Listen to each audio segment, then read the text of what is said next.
Seems like yesterday when a nigga had no love. Seems like yesterday when a nigga had no bucks.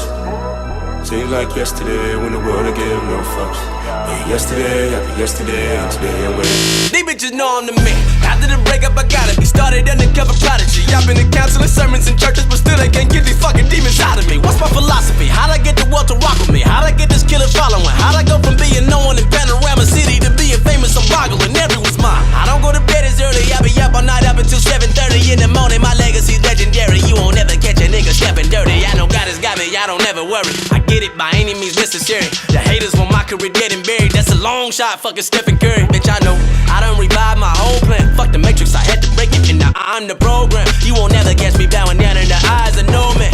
Why should I be codependent? Motherfucker, I'm the golden ticket. This is my show and you don't get no admission. You won't survive a head-on collision, man, I'm so committed. I done broke a business, rose a business. The new UP coalition got you. I ain't all of this dough, I'm getting pussy. Niggas do not get no percentage winners. Time to rock, I'm the coldest with it, so don't ever question it. It is evident. Just when you thought a nigga fell off, I am back from the dead again. I am the revenant.